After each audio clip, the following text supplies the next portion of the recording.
She found him shivering against her apartment building at 2 a.m., and despite having only $23 to her name, Elena Chen opened her door to a stranger who would change everything she thought she knew about love. The alarm shrieked like an angry bird, but Elena Chen was already awake, staring at the water stain on her ceiling that looked like a broken heart. She'd been counting the cracks in the plaster instead of sleeping again, her mind too busy calculating whether she could afford both groceries and her grandmother's medication this week. The answer, as always, was no to one of them. Her studio apartment told the story of someone who gave more than she had. Mismatched furniture rescued from sidewalks, a refrigerator held closed with duct tape, but fresh flowers in a mason jar on the windowsill, flowers she'd bought for Mrs. Patterson next door after the elderly woman's cat died. Elena couldn't afford the luxury, but she couldn't afford to let someone grieve alone either. She pulled on her faded uniform for the diner, the same one she'd been wearing for 3 years, carefully pinning up her long black hair to hide the fact that she couldn't afford a proper cut. In the cracked mirror, she practiced her smile, the one that convinced customers she was having a great day even when she'd had rice for dinner 3 nights straight.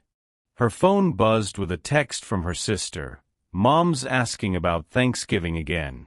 When are you coming home?" Elena's fingers hovered over the keyboard. How could she explain that she couldn't afford the bus ticket home? That she'd given her savings to help her coworker's daughter pay for school supplies? That she loved her family too much to show up empty-handed, looking like the failure they probably thought she was? Working that weekend. Maybe Christmas, she typed, then deleted it. Too hopeful. Working. We'll call later. She grabbed her jacket, thin and patched but clean, and headed out into the Chicago morning. The November air bit through the fabric immediately, but Elena had learned to ignore discomfort. She had bigger things to worry about. David's world, same morning, different universe. 2 miles away, in a penthouse that cost more than most people made in a decade, David Ashford stood naked at floor-to-ceiling windows, looking down at the city he owned pieces of but had never truly seen.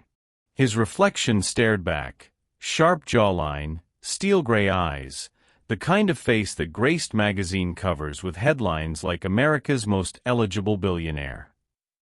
But behind those eyes was an emptiness that no amount of money had ever filled. His phone rang. Ashford. "The quarterly reports are ready, Mr. Ashford.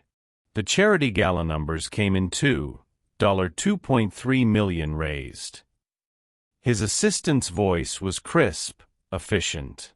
David barely listened. Charity galas were tax write-offs masquerading as compassion, events where wealthy people congratulated themselves for donating money they'd never miss. He'd attended dozens, written checks with more zeros than most people's annual salaries, and felt nothing. No connection. No purpose. No proof that any of it mattered. "Cancel my appointments today," he said suddenly. A pause. "Sir? You have the merger meeting at 10, lunch with the Singapore investors." "Cancel them." David hung up and walked to his closet, past rows of $5,000 suits, Italian leather shoes, and silk ties that cost more than most people's rent. Instead, he reached for something else entirely, clothes he'd bought months ago for a reason he couldn't quite articulate. Worn jeans, a faded flannel shirt, boots that had never touched pavement. He'd been planning this for weeks, maybe months. The idea had grown from a seed of cynicism into an obsession. What if he stripped away the money, the power, the name? What if he walked among people who didn't know David Ashford from any other face in the crowd? Would anyone care about him then? Would anyone see him as more than a means to an end? His reflection in the elevator's polished surface showed a different man, stubble-covered jaw, tired eyes, clothes that suggested struggle rather than success. The transformation was remarkable. He looked like someone who needed help rather than someone who provided it. The elevator descended 47 floors, carrying him from one world to another. The intersection, 11:47 p.m. Elena's second shift at the diner ended at 11, her third job of the day. Her feet ached in shoes held together with superglue, her back protested from hours of carrying heavy trays, but she'd made $73 in tips, enough to buy her grandmother's heart medication and maybe some actual vegetables instead of another week of ramen. The November night had turned vicious while she worked, spitting ice and wind that cut through her jacket like it wasn't there. She pulled it tighter and hurried toward home, head down against the weather, thinking about the electric bill notice she'd hidden under her mattress and whether she could convince the landlord to wait another week for rent. That's when she saw him.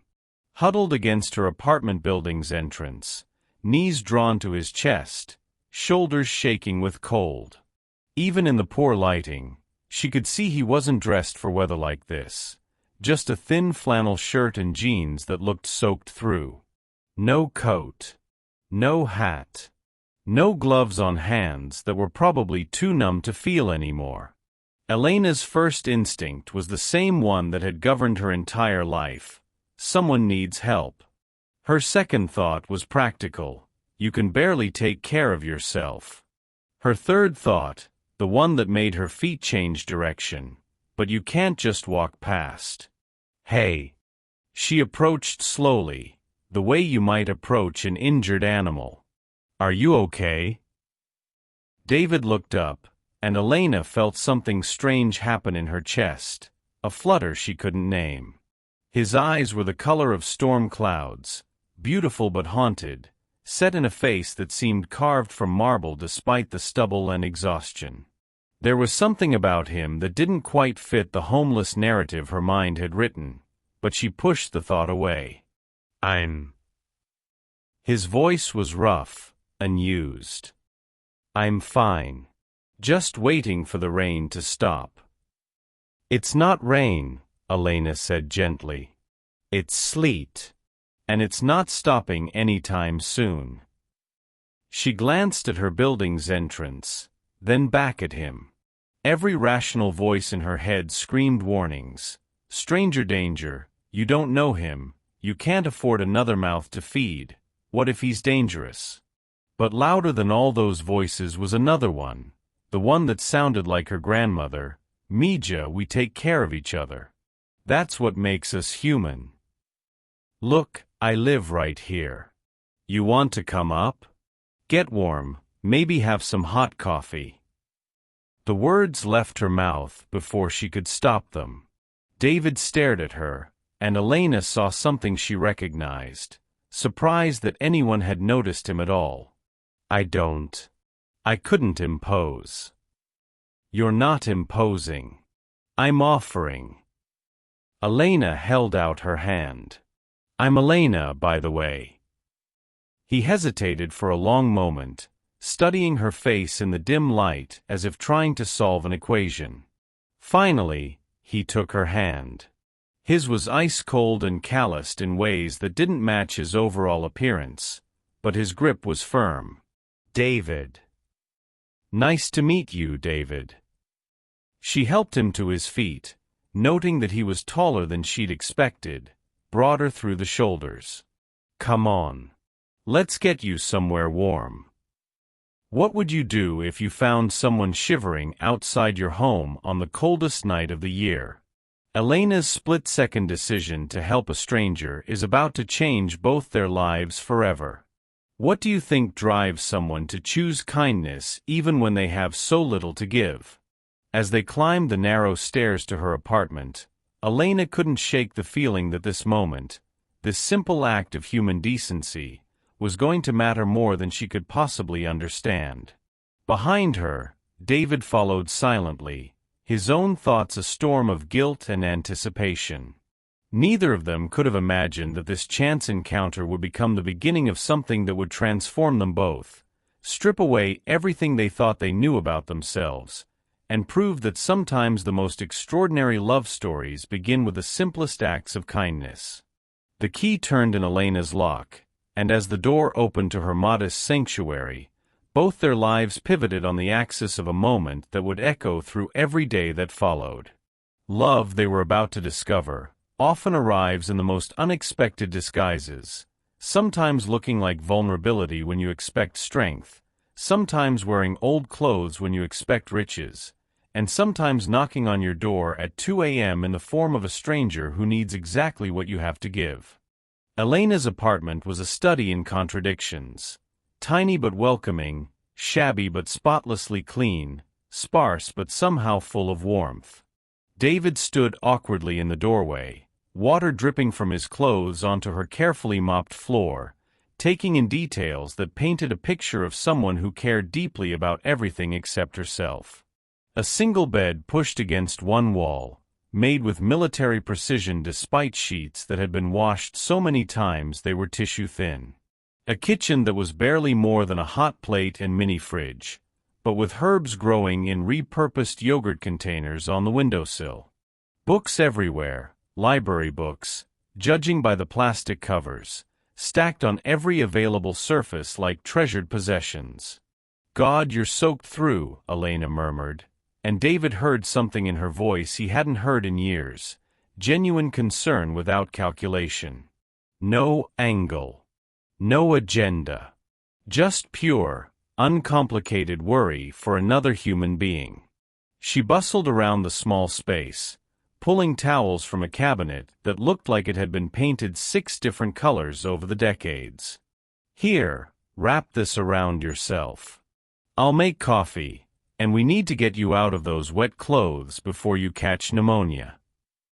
David accepted the towel, threadbare but clean, smelling faintly of lavender fabric softener, and felt something crack inside his chest.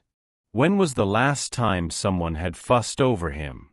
Not his assistant managing his schedule, not his doctor monitoring his health for liability reasons, not women who saw dollar signs when they looked at him. Just someone caring because he was cold and wet and human.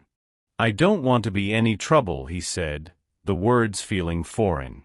David Ashford never apologized for existing. David Ashford never worried about being trouble. But sitting in this tiny apartment, watching this woman who clearly had nothing give him everything she had, he felt like a fraud in ways that had nothing to do with his disguise. "You're not trouble." Elena plugged in an electric kettle that looked like it predated the internet. "Do you have somewhere else to go? Family? Friends?" The question hit harder than it should have. David had a penthouse worth $20 million. He had houses in the Hamptons, Aspen, and Malibu. He had more resources than most small countries. But people? People who would care if he was cold and wet and lost? No, he said, and it was the most honest thing he'd said in months. Not really. Elena turned to study his face, and David felt exposed in a way no boardroom confrontation had ever made him feel. Her dark eyes were soft but sharp, missing nothing. He wondered what she saw when she looked at him, if she could sense the deception, the carefully constructed facade. "Well, you do now," she said simply. "At least for tonight." She moved around the kitchenette with practiced efficiency, preparing what looked like the last of her coffee grounds, pulling out a sleeve of crackers that was probably meant to be tomorrow's lunch, slicing an apple with surgical precision to make it stretch further. Every gesture spoke of someone accustomed to making little into enough. "Elena." David's voice stopped her mid-motion. "Why are you doing this?" She paused, apple slice halfway to the plate. "What do you mean?" "You don't know me. I could be dangerous. I could be." He gestured helplessly at himself. "Anyone." Elena set down the knife and turned to face him fully. In the soft light of her apartment, With her hair escaping its ponytail and her uniform wrinkled from a long day, she looked like something out of a Renaissance painting, all gentle curves and luminous skin and eyes that held depths he wanted to explore. "My grandmother used to say that we're all just walking each other home," she said quietly. "Some nights, we're the one doing the walking. Some nights, we're the one who needs to be walked. Tonight, you need walking." The simplicity of it hit David like a physical blow. No complex motivations. No hidden meanings. Just basic human kindness offered without expectation of return. When was the last time someone had done something for him without wanting something back? He literally couldn't remember. The kettle whistled, and Elena poured steaming water over instant coffee, the cheap kind that came in plastic containers, not the imported beans David's housekeeper prepared every morning. She added generous amounts of sugar and powdered creamer, turning the bitter brew into something that tasted like comfort itself. "Here." She pressed the mug into his hands, and their fingers brushed. The contact sent electricity up David's arm, a jolt of awareness that had nothing to do with static and everything to do with the way she was looking at him. Not through him, not around him, but directly at him, as if he mattered. David lifted the mug to his lips and took a sip. It was terrible coffee by any objective standard, weak, bitter, oversweetened. But as the warmth spread through his chest, he thought it might be the best thing he'd ever tasted because of the hands that had made it, the heart that had offered it. "Better?" Elena asked, settling beside him on the small love seat she'd probably found on a street corner and restored herself. "Better," David confirmed, and meant it in ways that went far beyond temperature. They sat in comfortable silence for a moment, sipping coffee and listening to the sleet tap against her single window like impatient fingers. Elena had kicked off her work shoes, revealing socks with holes she'd carefully darned, her legs tucked beneath her in a way that was unconsciously graceful. "So what's your story?" she asked eventually, her voice soft in the intimate space. "How did you end up spending the night on my stoop?" David's mind raced. He'd prepared for this question during his weeks of planning, created a backstory that would explain his presence on the streets without revealing his identity. But looking into Elena's trusting face, the lies felt like ash in his mouth. "I lost my job a few months ago," he said slowly, sticking as close to emotional truth as possible. "Had some family issues. Things just got complicated." It wasn't entirely false. He had lost something, faith in human connection. He did have family issues, a father who taught him that love was weakness and emotions were liabilities. Things had gotten complicated when he'd realized that all his success meant nothing if he was experiencing it alone. Elena nodded, understanding. "I'm sorry. That's rough. What about you?" David deflected. "What's your story?" Elena's laugh had edges. "Nothing as dramatic as that. Just a girl trying to make it in the big city, one shift at a time. 3 jobs, because apparently that's what it takes to afford a place the size of a walk-in closet." She gestured around the tiny apartment without self-pity, just resignation. 3 jobs. David couldn't hide his surprise. "What do you do?" "Waitressing at 2 different diners, and I clean offices at night sometimes when they need extra help." Elena shrugged like it was normal to work 60-hour weeks just to survive. "It's honest work." David felt something twist in his stomach. This woman, this incredible, generous, beautiful woman, was working herself to exhaustion just to afford a place barely big enough to turn around in, while he owned properties he'd never even visited. The contrast felt obscene. "That sounds exhausting." "Sometimes," Elena admitted. But I like taking care of people. Even if it's just bringing them coffee and making sure they have enough ketchup for their fries. Everyone deserves to be taken care of, you know. She said it so matter-of-factly, this revolutionary idea that everyone, regardless of status or wealth or usefulness, deserved kindness. David stared at her, feeling something fundamental shift in his understanding of the world. Even strangers, he asked quietly. Even people who might not deserve it. Elena met his eyes, and David felt like she could see straight through to his soul. Especially strangers. Especially people who think they don't deserve it. The moment stretched between them, loaded with meaning David wasn't sure either of them fully understood. Outside, the storm raged on, but inside Elena's tiny sanctuary, something warm and fragile was taking root. David set down his empty mug and really looked at her. This woman who had opened her door and her heart to a stranger, who worked 3 jobs and still found ways to give, who saw goodness in people even when they couldn't see it in themselves. Elena, he said, and her name felt like a prayer on his lips. Yeah. Thank you. For this. For. He gestured helplessly, trying to encompass everything.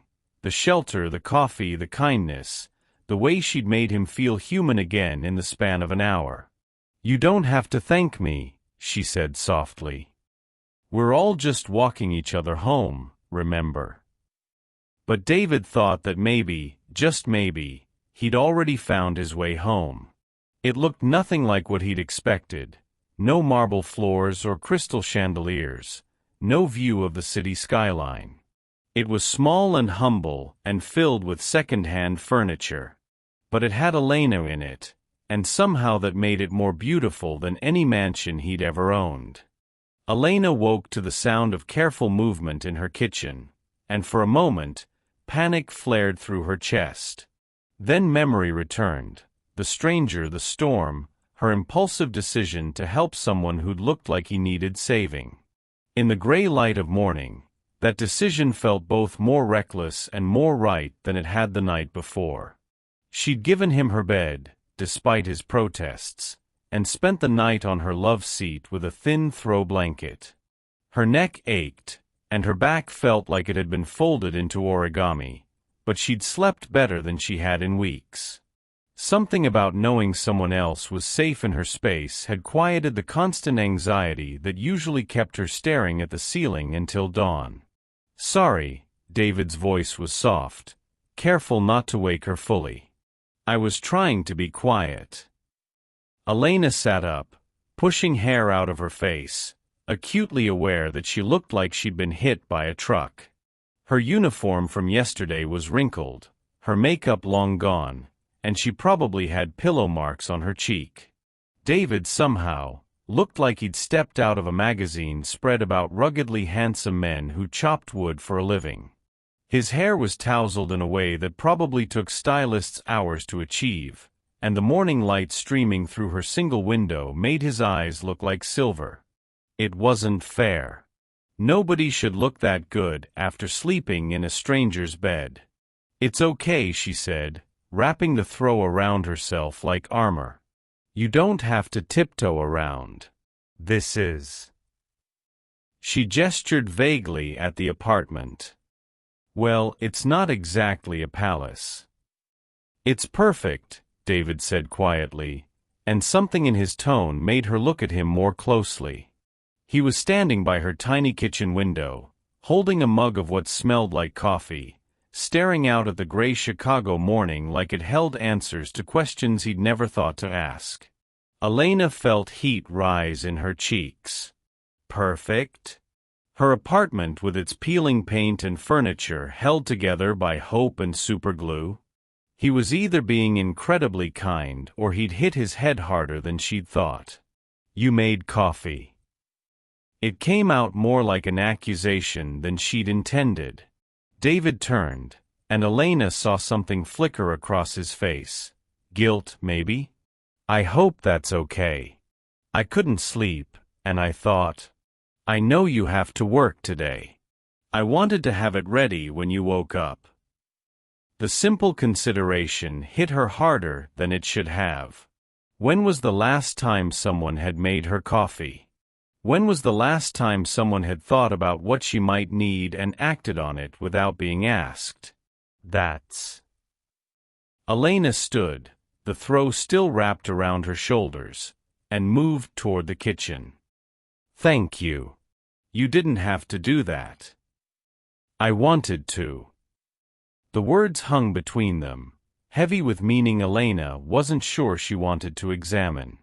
She busied herself pulling out her uniform for the day, the same stained apron, the same worn shoes, the same smile she'd pin on regardless of how she felt inside.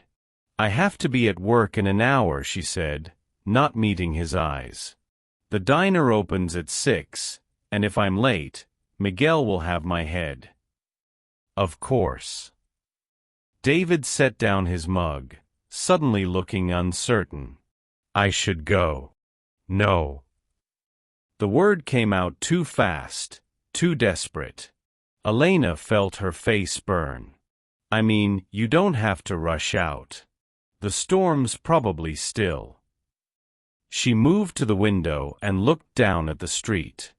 The sleet had stopped, but the sidewalks were sheets of ice, and the wind was whipping garbage and debris around like angry confetti. It was the kind of morning that sent people back to bed, not the kind that encouraged homeless men to venture out looking for shelter elsewhere. It's still pretty bad out there, she said lamely. David joined her at the window, and Elena became hyper-aware of how small her apartment was, how his presence seemed to fill all the spaces she'd grown comfortable with. He smelled like her soap. She'd insisted he shower the night before, but underneath it was something else, something that made her want to lean closer and breathe him in. I can't stay here all day, David said quietly. You've done enough. What if? Elena took a breath, knowing she was about to cross a line she couldn't uncross. What if I gave you a key? Just for today, while the weather's like this.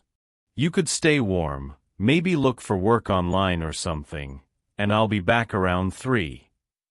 The silence stretched between them like a taut wire. David stared at her, his gray eyes unreadable, and Elena felt every second of it like a physical weight on her chest. Elena. Her name sounded different in his voice, softer, more careful. You don't know me. I know enough. But even as she said it, Elena felt doubt creep in. Did she? She knew he was polite, that he made good coffee, that he'd been nothing but respectful despite sharing her tiny space. But beyond that?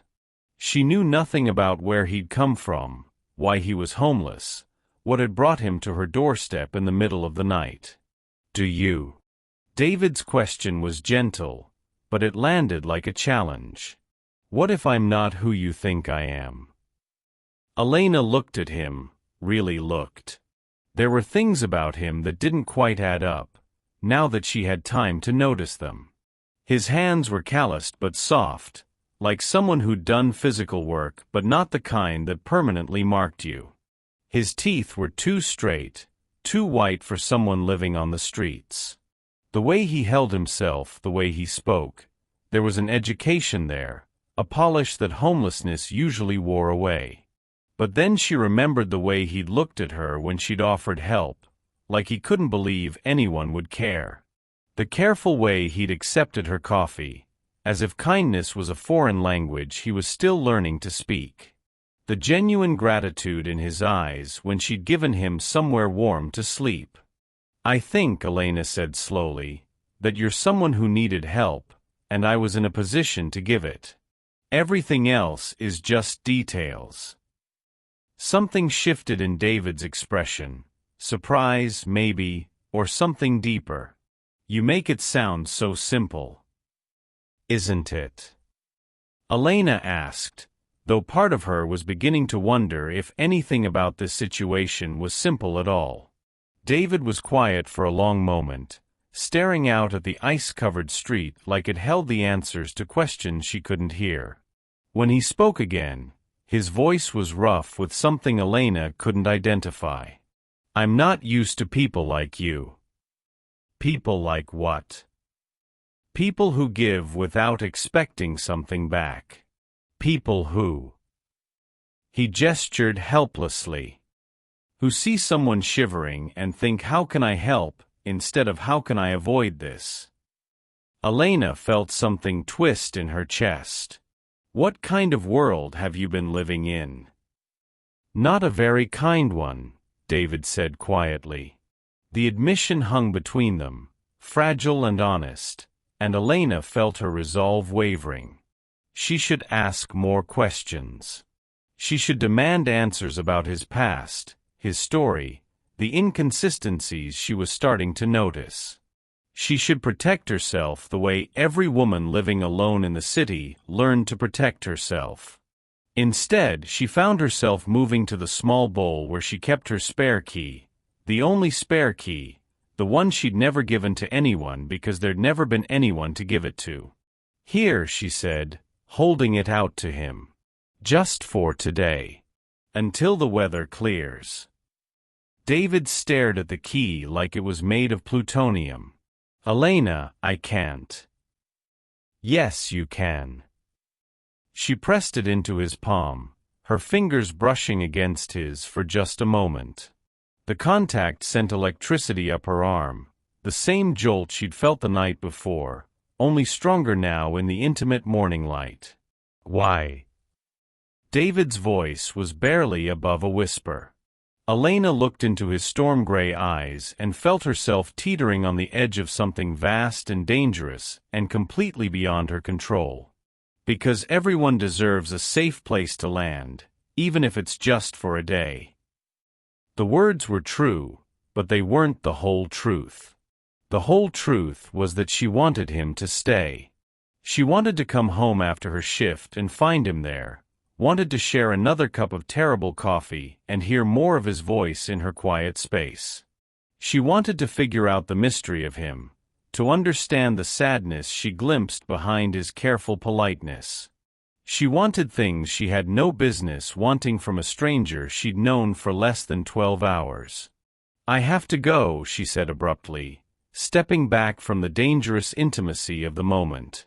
"Make yourself at home. There's not much food, but help yourself to whatever's there." She grabbed her purse, her jacket, her keys, everything except the one she'd just given him, and headed for the door with the desperate urgency of someone fleeing a fire. "Elena." David's voice stopped her with her hand on the doorknob. "Yeah. Thank you. For trusting me." Elena looked back at him, standing in her tiny kitchen with her spare key in his palm and morning light painting gold highlights in his dark hair, and felt something inside her chest crack wide open. "Just don't make me regret it," she said, trying to keep her tone light. But as she hurried down the stairs and out into the brutal Chicago morning, Elena wondered if she'd already made the kind of mistake that would change everything. She'd given a stranger access to her home, her sanctuary, the only space in the world that was entirely hers. Have you ever trusted someone against your better judgment? Elena's taking a massive leap of faith, giving David her key. Do you think she's being naive, or do you believe some people are worth the risk? More than that, she'd given him something infinitely more dangerous, access to her heart. And as she walked through the icy streets toward another day of serving coffee to people who barely saw her, Elena couldn't shake the feeling that when she came home that evening, everything would be different. Behind her, in the warm sanctuary of her apartment, David stood holding her key and wrestling with the growing certainty that he was about to hurt the only person who'd shown him genuine kindness in years. The deception that had seemed like harmless research the night before now felt like a betrayal of the worst kind. He looked around Elena's humble home, at the carefully tended plants, the well-loved books, the tiny treasures that made the space uniquely hers, and realized he was falling in love with more than just the woman who'd saved him from the cold. He was falling in love with the life she'd built, the values she lived by, the way she moved through the world with an open heart despite having every reason to build walls. And when she discovered who he really was, all of that would crumble to dust. Elena's day went from bad to catastrophic in the span of 15 minutes. First, the ancient coffee machine at the diner decided to die a spectacular steam-filled death during the morning rush, leaving her to face a mob of caffeine-deprived Chicagoans armed with nothing but instant coffee and apologetic smiles. Then Miguel, her manager, slipped on the ice outside and twisted his ankle, leaving Elena to run the entire front of house by herself while he hobbled around the kitchen cursing in rapid-fire Spanish. But the final blow came at 2:47 p.m., just as she was calculating whether she'd made enough tips to buy something better than ramen for dinner. Her phone rang, her landlord, voice tight with barely controlled anger. "Elena, there's been a situation with your apartment." Her blood turned to ice. "What kind of situation?" "The pipe in the unit above yours burst this morning. Flooded everything. Your ceiling caved in around noon, and there's about 3 inches of water covering your floor. The whole building's going to be without heat and power for at least 48 hours while we deal with the damage." Elena sank onto a milk crate behind the diner, phone pressed to her ear, watching her breath create puffs of vapor in the frigid air. Is everything ruined?" "Hard to say until the water recedes." "I'm sorry, kid. I know this is your home, but it's not safe right now. You got somewhere else to stay." Elena's mind went blank. Somewhere else? She'd been living paycheck to paycheck for so long that the idea of having backup plans felt like a luxury she'd never been able to afford. Her sister lived in Minnesota, too far and too expensive to reach on short notice. Her grandmother was in a nursing home. She had work friends, but none close enough to impose on for days, maybe weeks. "I'll figure something out," she heard herself say. "The city's got emergency shelters open because of the cold snap. I can give you the numbers." "No, it's okay. I'll manage." But as she hung up the phone, Elena felt the weight of her situation settle around her like a lead blanket. She was homeless. Not temporarily displaced, not dealing with a minor inconvenience. Actually, genuinely homeless, with nowhere to go and no money for a hotel room and no family close enough to help. The irony wasn't lost on her. Yesterday she'd opened her door to a homeless stranger. Today she was the stranger who needed somewhere to land. Her phone buzzed with a text from an unknown number. "Elena, it's David. Is everything okay? There are fire trucks and police cars outside your building." Elena stared at the message, her mind struggling to process how David had gotten her number before remembering she'd scrawled it on a napkin that morning, along with her address, just in case of emergencies. She'd never imagined the emergency would be hers. Her fingers hovered over the keyboard. What could she say?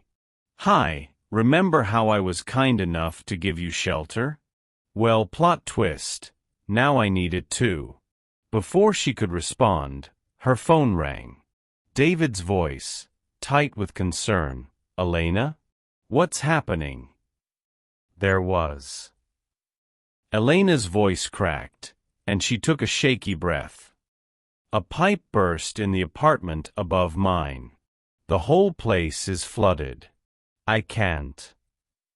She swallowed hard, pride warring with desperation. "I can't stay there." Silence on the other end of the line, then, "Where are you now?" "At work. I get off in an hour, but I don't." Elena looked around at the industrial wasteland surrounding the diner, at the gray sky promising more snow, at the complete absence of anywhere warm and safe to go. "I don't know where I'm going to sleep tonight." "Yes, you do." David's voice was firm, brooking no argument. You're coming home. David, I can't. You gave me a key this morning. You gave me a safe place when I had nowhere else to go. Let me return the favor. Elena felt tears prick at her eyes, though whether from gratitude or embarrassment, she couldn't tell. It's your place too now. At least until the building's fixed. No, David said quietly. It's your home, Elena. I'm just staying in it for a while. The distinction mattered, though Elena couldn't articulate why. She closed her eyes, fighting against the fierce independence that had kept her afloat for years, the voice that insisted she should figure this out on her own, that accepting help was admitting failure. But she was so tired. Tired of being strong, tired of having backup plans for her backup plans, tired of pretending that working 3 jobs just to afford a place the size of a closet was somehow living the dream. Okay, she whispered. Okay. Okay. I'll come home after work. 3 hours later. Elena climbed the stairs to her apartment building on legs that felt like concrete, carrying a plastic bag containing the few salvageable items the super had let her retrieve from her flooded home. 1 change of clothes. Her grandmother's rosary. A single photograph of her family.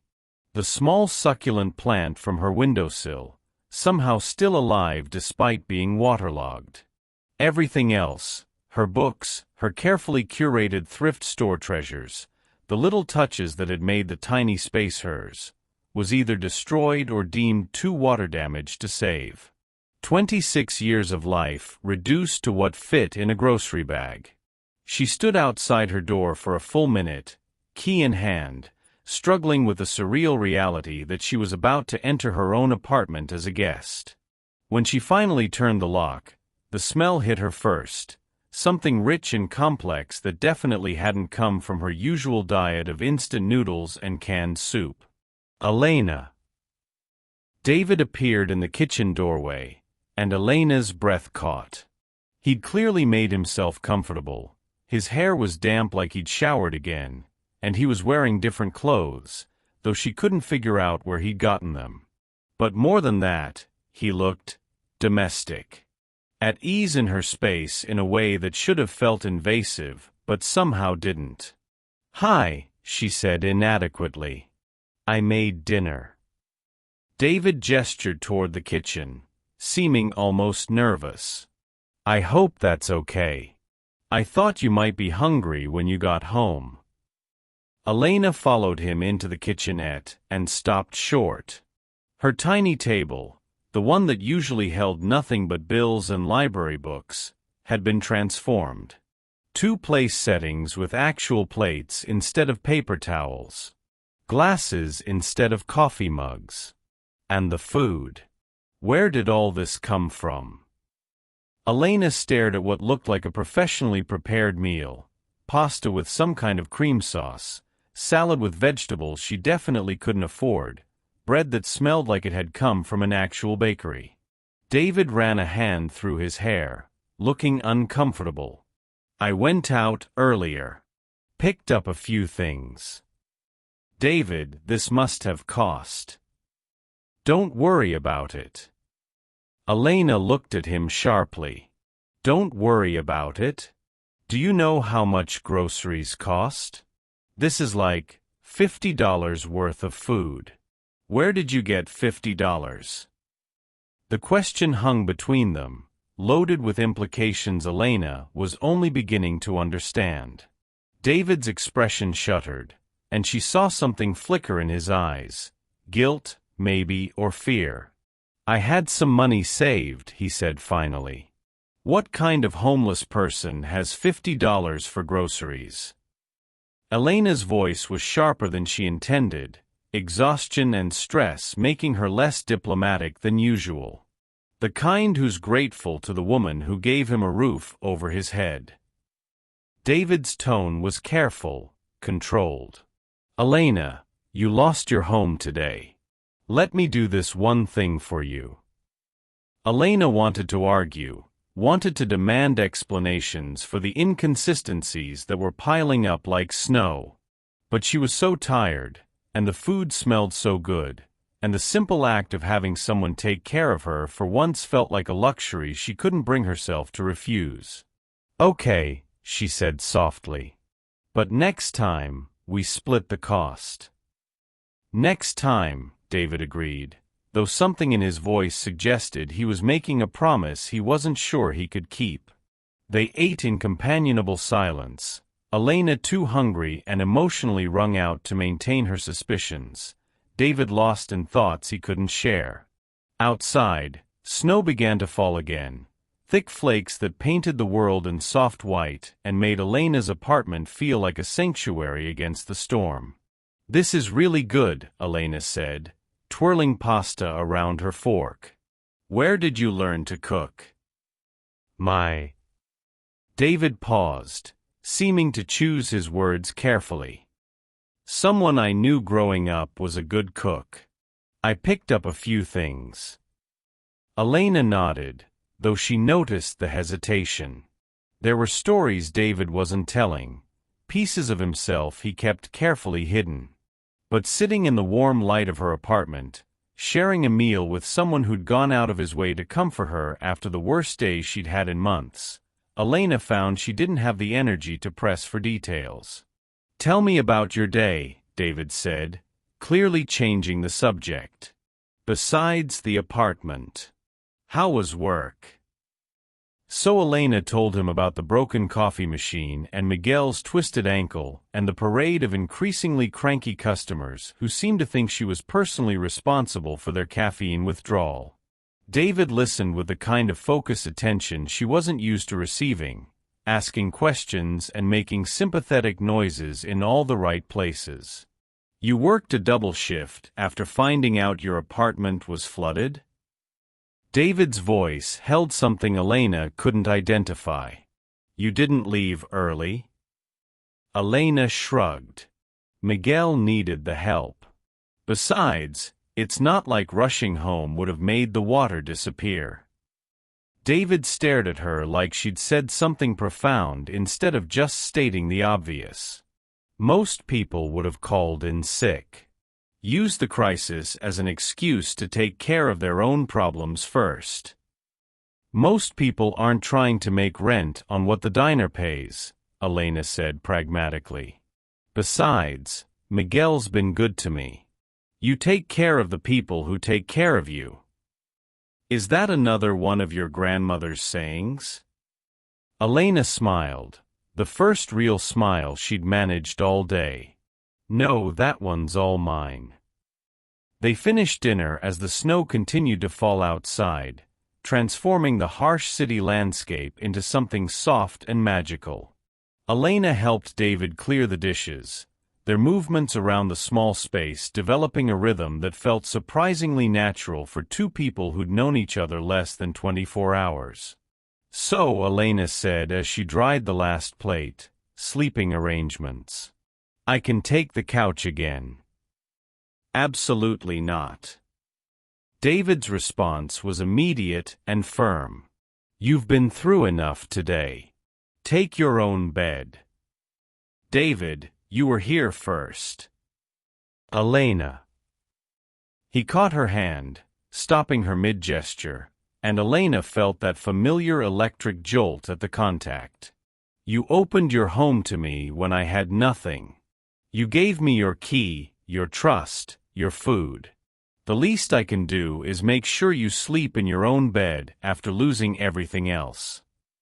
Elena looked down at their joined hands, hers small and work-rough, his larger and surprisingly soft despite the calluses she'd noticed. The touch felt significant in a way that went beyond simple comfort, charged with possibilities neither of them seemed ready to name. "We could." Elena's voice came out breathier than she intended. "I mean, the bed's not that big, but it's bigger than the couch. We could share. If you want." "Just sleeping," she added quickly, feeling heat flood her face. David's gray eyes darkened, and Elena felt the air between them change, becoming thick with tension and want and things they weren't supposed to be feeling for someone they barely knew. "Elena," he said quietly, her name sounding like a prayer and a warning all at once. "It's practical," she said, though her voice suggested it was anything but. "Body heat. Sharing resources. Very economical." David's mouth curved in the ghost of a smile. "Economical." "Exactly."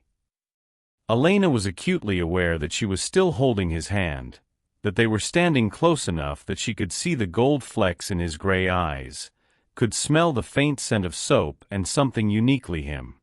"Are you sure?" David's voice was rough with something that made Elena's stomach flutter. She wasn't sure of anything, not about him, not about the situation, not about the wisdom of sharing a bed with a man who made her feel things she'd never felt before. But she was sure that she didn't want to sleep alone tonight, didn't want to lie on her couch and think about everything she'd lost and how uncertain her future had become. "I'm sure," she said. And as they stood in her tiny kitchen with snow falling outside and warmth radiating between them, Elena realized that being forced together by circumstances might just be the best thing that had ever happened to her, even if she was beginning to suspect that David was harboring secrets that could change everything. Elena had shared beds before. Childhood sleepovers, college roommates, the occasional boyfriend who'd lasted more than a few weeks, but nothing had prepared her for the exquisite torture of lying next to David in the dark, acutely aware of every breath, every shift of movement, every inch of space that both separated and connected them. He'd insisted on staying fully dressed, as had she, but the thin barrier of cotton and denim felt insufficient against the heat radiating between them. Elena lay on her back, staring at the ceiling, listening to David's breathing gradually slow and deepen beside her, wondering how it was possible to feel so safe and so terrified at the same time. "Elena." His voice was soft in the darkness, barely above a whisper. "Yeah. Thank you. For sharing your bed. For everything." Elena turned onto her side, facing him in the dim light filtering through her single window. David was lying on his back, one arm folded behind his head, his profile sharp and beautiful against the pale pillowcase.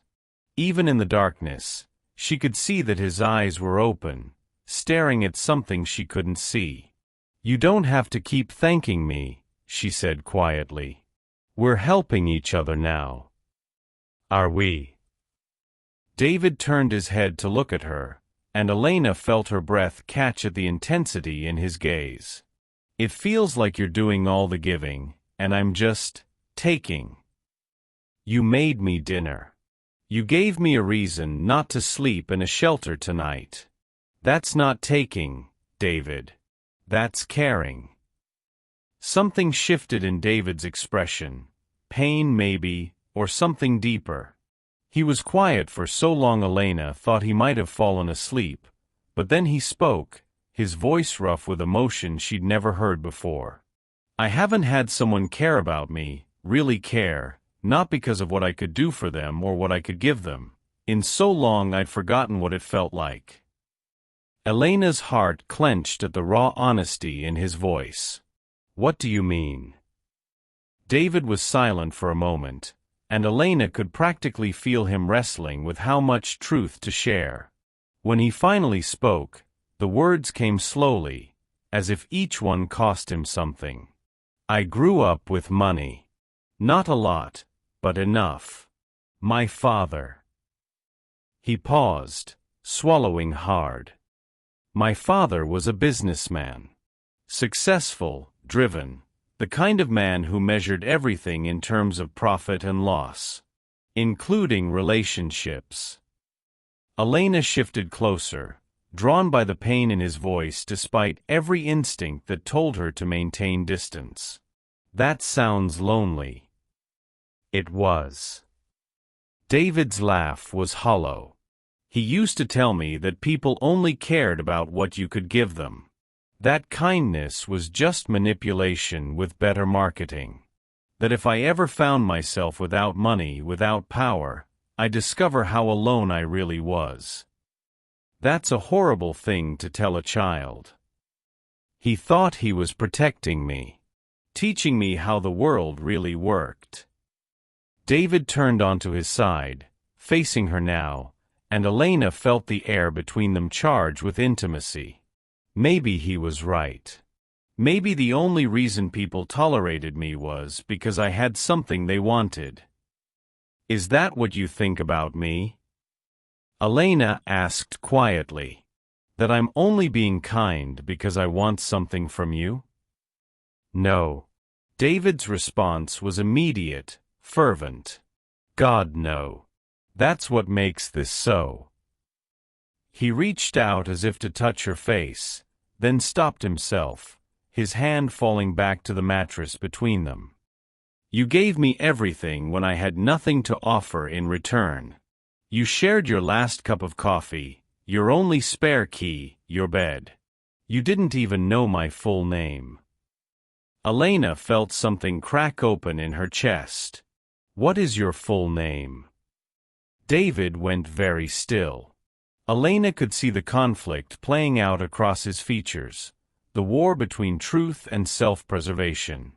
When he spoke, his voice was barely audible. David Alexander Ashford. The name meant nothing to Elena, but she could tell it meant everything to him.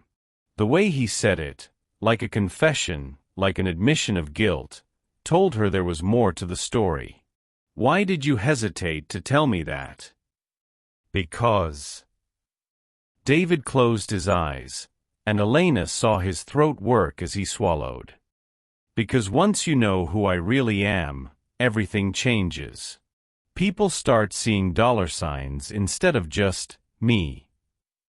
Elena frowned. I don't understand. Are you famous or something? David's laugh was bitter. Something like that. David. Elena reached out, her fingers finding his in the darkness. What aren't you telling me? For a moment, Elena thought he might confess everything. She could see the words fighting to escape, could feel the weight of secrets pressing against the walls he'd built.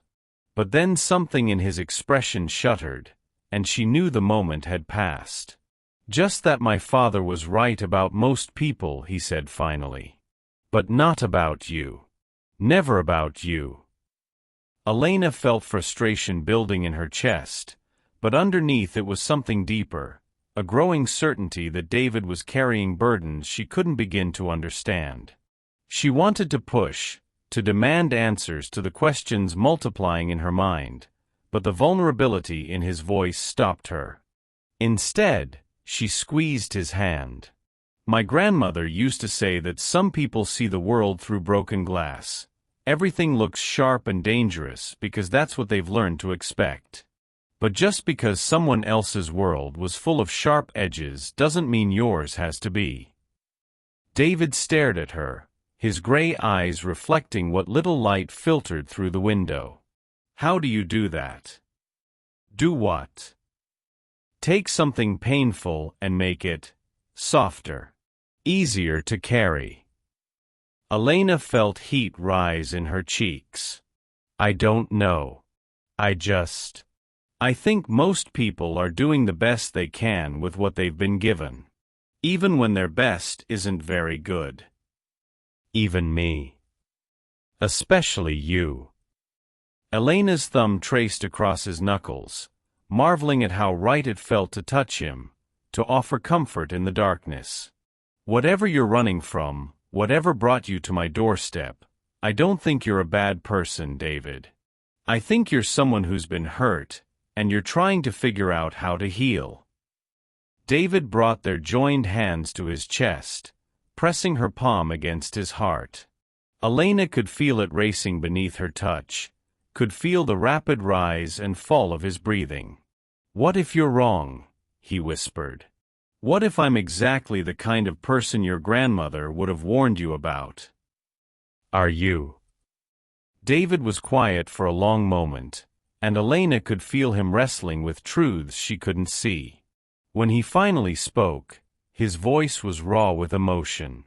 I don't know anymore. A week ago, I would have said yes. But lying here with you, seeing the world through your eyes, I want to be someone better. Someone worthy of the kindness you've shown me. Elena's heart stuttered in her chest. You don't have to earn kindness, David. That's not how it works. Isn't it? David's free hand came up to cup her face, his thumb tracing the line of her cheekbone. Doesn't everyone have to prove they deserve love? Oh, David. Elena's voice broke on his name. No. Love isn't something you earn. It's something you receive, like sunlight or rain. It just is. Something in David's expression crumbled, and Elena saw tears gather in his eyes, the first real crack in the careful composure he'd maintained since she'd found him. Without thinking, she shifted closer, closing the distance between them until her forehead rested against his. I want to tell you everything, he whispered against her skin. But I'm terrified that when I do, you'll look at me differently. Try me. For a heartbeat, Elena thought he might. She could feel the confession hovering between them, could sense the magnitude of whatever secret he was carrying. But then David pulled back slightly, his hand dropping from her face. Not yet, he said quietly. I need more time. Elena felt disappointment settle in her chest, but she pushed it aside. Whatever David was hiding, it was clearly tearing him apart to keep it from her. She could be patient. She could wait for him to find the courage to trust her completely. Okay, she said softly. When you're ready. Elena. David's voice was thick with emotion she couldn't name. If I asked you something, would you answer honestly? Of course. Do you think it's possible to fall in love with someone in 2 days? The question hit Elena like a physical blow, stealing her breath and making her heart race. Because the answer was yes. God help her, yes. And she could see in David's eyes that he already knew what she was going to say. I think, she said carefully, that love doesn't follow a timeline. Sometimes it builds slowly, over months and years. And sometimes. She met his gaze, letting him see the truth in her eyes. Sometimes it hits you all at once, when you least expect it, with someone you never saw coming. David's breath hitched. Elena. I think I'm falling in love with you, she whispered, the words leaving her lips before she could stop them. I know it's crazy, I know we barely know each other, but... David silenced her with a kiss, soft and desperate and full of everything he couldn't put into words. Elena melted into him, her hand fisting in his shirt, her heart soaring and breaking at the same time because she could taste the goodbye in his kiss, could feel the weight of secrets that might destroy them before they'd even had a chance to begin. When they broke apart, both breathing hard, David pressed his forehead against hers again. I'm falling in love with you too, he whispered. And that terrifies me more than anything I've ever felt. Why? David was quiet for so long Elena thought he wouldn't answer. When he finally spoke, his voice was barely audible. Because I don't know if the man you're falling in love with is real, or just someone I'm pretending to be. Elena felt cold fingers of dread creep up her spine. David, what does that mean? But he was already pulling away, rolling onto his back and staring at the ceiling as if it held answers to questions she couldn't hear. It means I should have walked away before this got complicated, he said quietly. Before I started caring more about you than about protecting myself. You're scaring me. I'm scaring myself. David turned to look at her one more time, and Elena saw something that looked like grief in his eyes.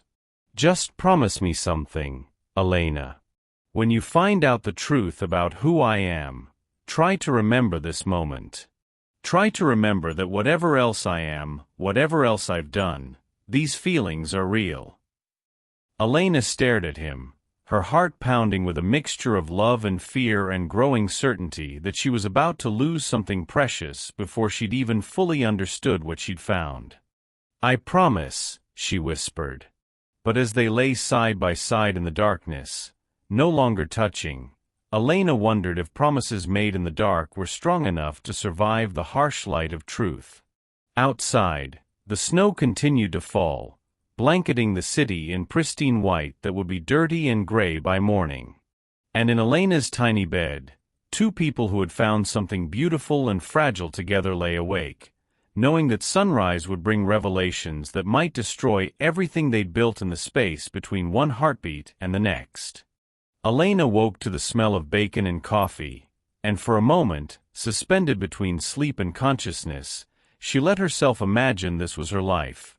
Waking up to someone who cared enough to make her breakfast, someone who filled the empty spaces in her tiny apartment with warmth and laughter and the promise of shared mornings.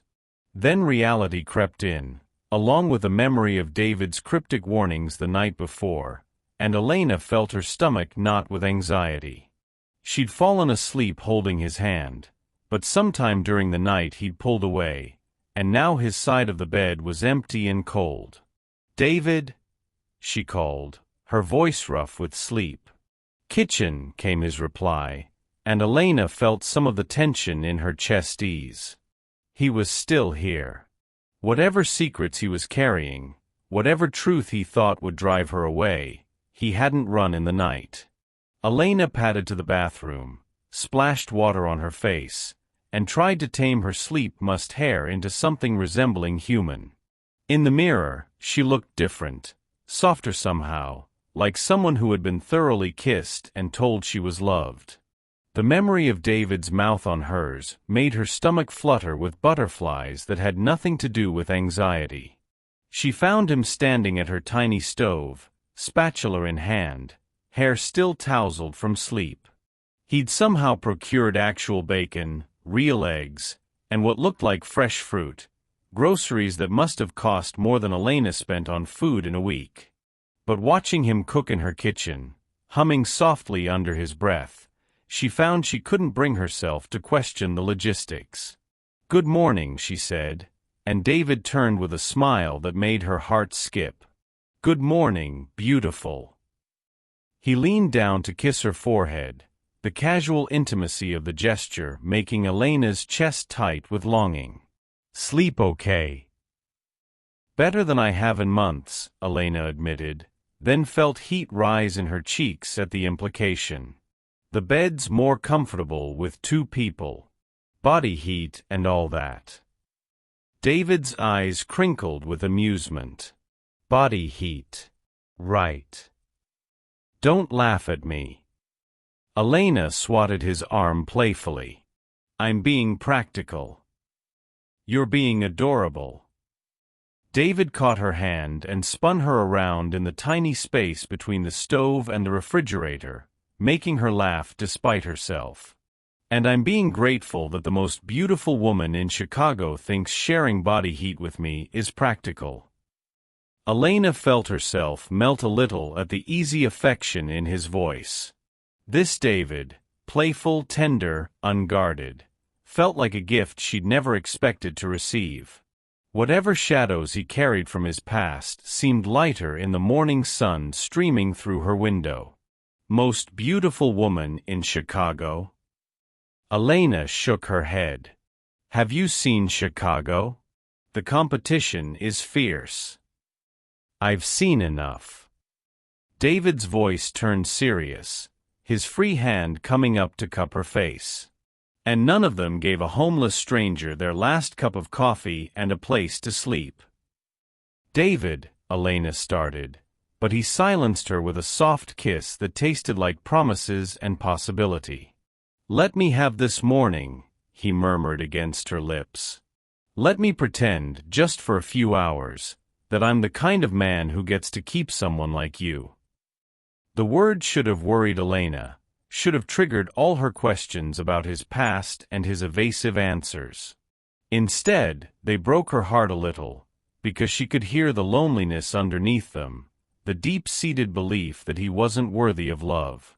"You're not pretending," she whispered.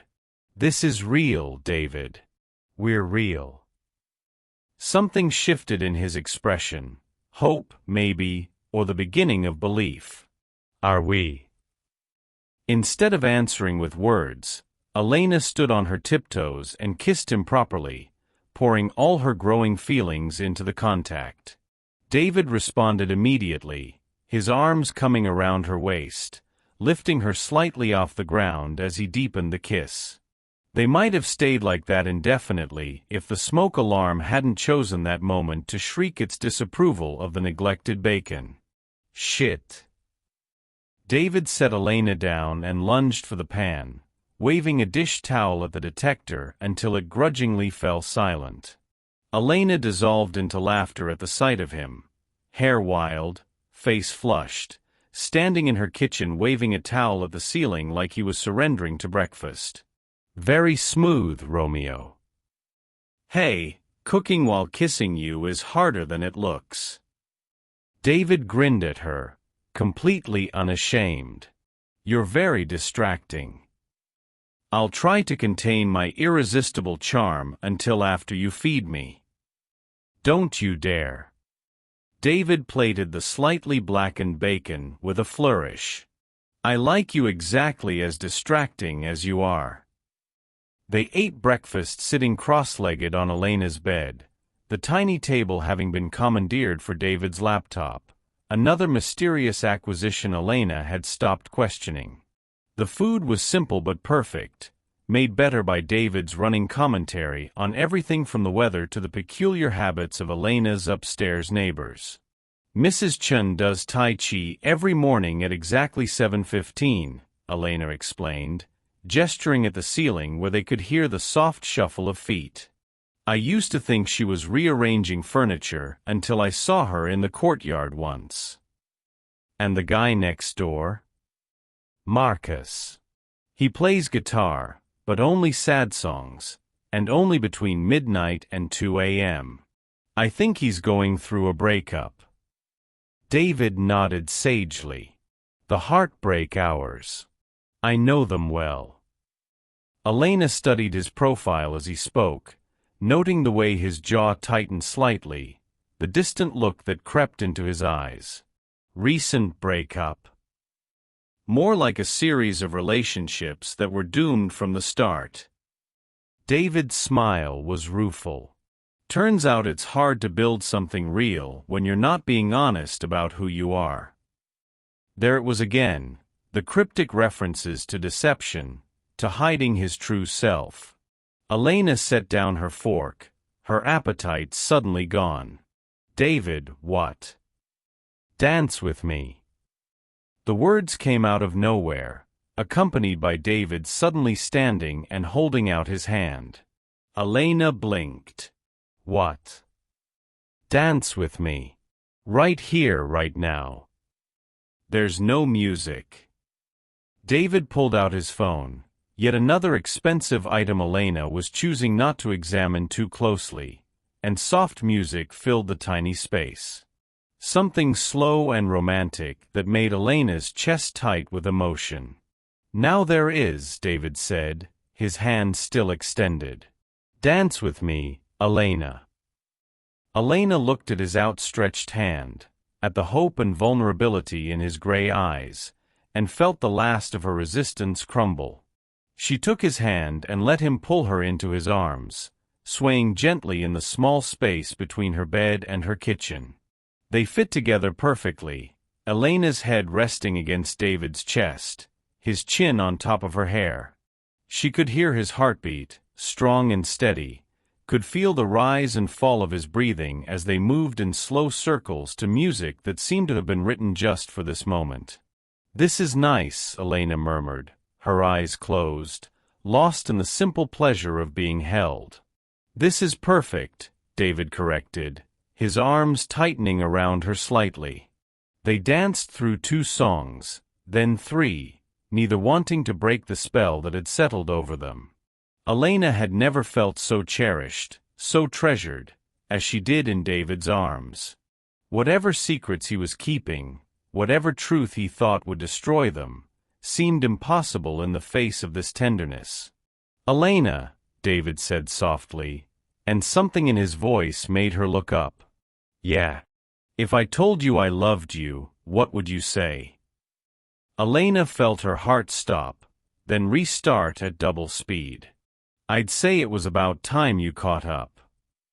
David's face lit up with the kind of smile Elena wanted to memorize, the kind that erased years of loneliness and pain and replaced them with pure joy.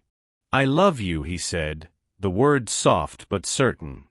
"I know it's crazy, I know it's too fast, but I love you, Elena Chin." "I love you too, David Ashford." Elena stretched up to kiss him, feeling like her heart might burst from the sheer rightness of it. Crazy, fast love and all. They kissed again, soft and deep and full of promise, swaying to music that felt like their own personal soundtrack. Outside, Chicago went about its business. People hurrying to work, traffic honking, life moving forward in all its messy complexity.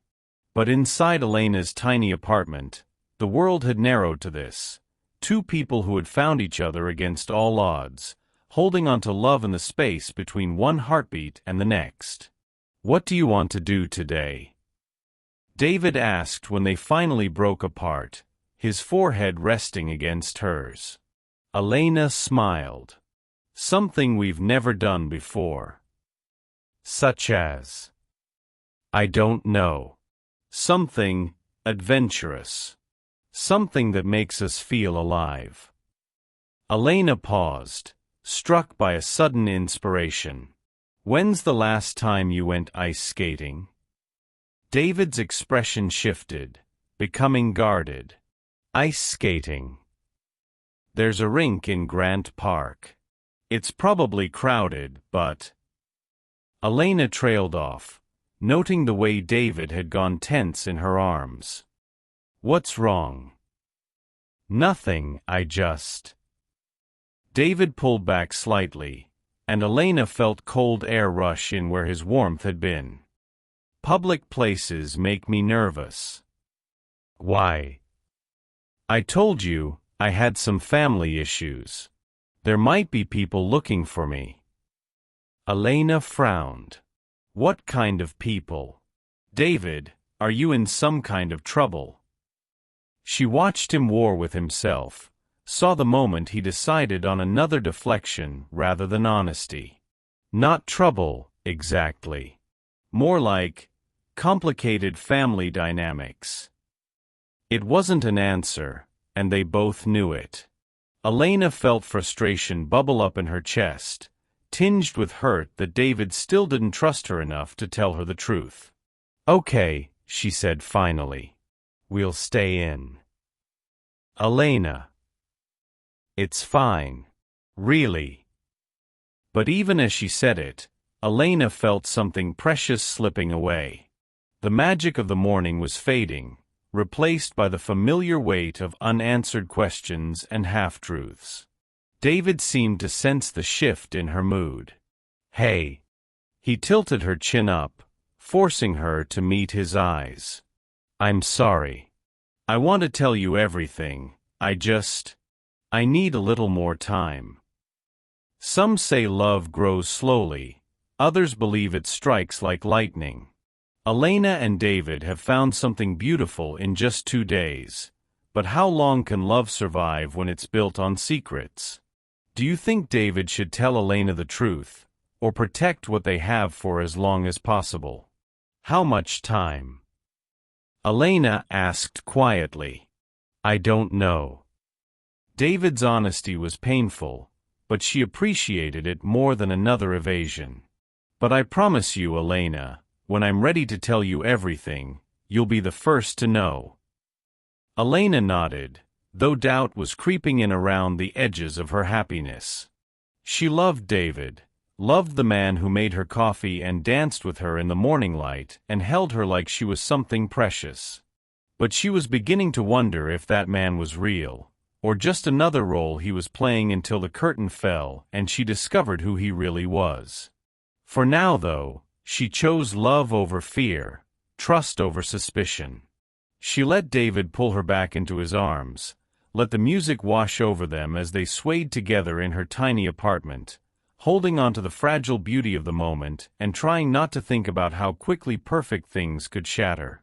Outside her window, the world waited with all its complications and revelations and inevitable truths.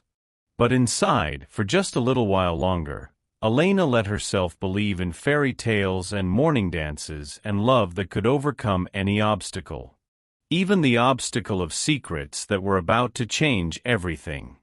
The news played in the background while Elena got ready for her afternoon shift, a familiar soundtrack of chaos and politics that she usually tuned out. David had gone to shower, and she was braiding her hair when the anchor's voice cut through her distraction like a blade. Missing for 4 days now. David Ashford, CEO of Ashford Industries, was last seen leaving his penthouse Tuesday evening. His assistant reported him missing when he failed to appear for a crucial board meeting Wednesday morning. The company's stock has dropped 12% since the disappearance was announced, with investors growing increasingly concerned about the fate of the billionaire businessman. Elena's hands stilled in her hair, ice forming in her veins as the words penetrated her consciousness. David Ashford, CEO, billionaire.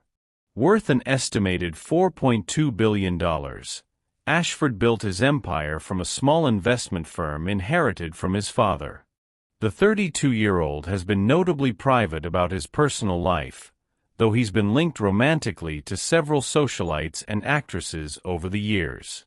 Police say there's no evidence of foul play, but his sudden disappearance has sparked speculation about everything from corporate espionage to a possible nervous breakdown. Elena's legs gave out, and she sank onto her bed, staring at the television screen in horror. There, filling the frame in crisp high definition, was David. Her David. But not the gentle, vulnerable man who danced with her that morning. This was a different person entirely. Sharp suit, perfectly styled hair, cold eyes that looked like they'd never shown mercy to anyone in their life. Ashford Industries controls interests in real estate, technology, and hospitality, with holdings worth over $15 billion. The company has faced criticism in recent years for its aggressive acquisition practices and layoff policies that have eliminated thousands of jobs. The shower shut off down the hall, and Elena scrambled for the remote, turning the volume down with shaking hands. Her mind reeled, trying to reconcile the images on the screen with the man who'd made her breakfast, who'd held her while she cried about her flooded apartment, who'd whispered that he loved her while they danced in her kitchen. David Alexander Ashford. She'd known there was something off about his story, but this was beyond anything she could have imagined. $4.2 billion. Elena looked around her tiny apartment, at the second-hand furniture, the patched walls, the carefully hoarded groceries, and felt sick. While she'd been worrying about making rent, about affording her grandmother's medication, about whether she could buy real food instead of ramen, David had been sitting on a fortune that could solve every problem she'd ever had without him even noticing the expense. The bathroom door opened, and David emerged in a cloud of steam, towel around his waist, hair damp and curling at the ends. He looked like something out of a magazine spread, all lean muscle and perfect proportions, and Elena wondered how she'd ever believed he was homeless. Even wet and half-dressed, he carried himself like a man accustomed to owning everything he touched.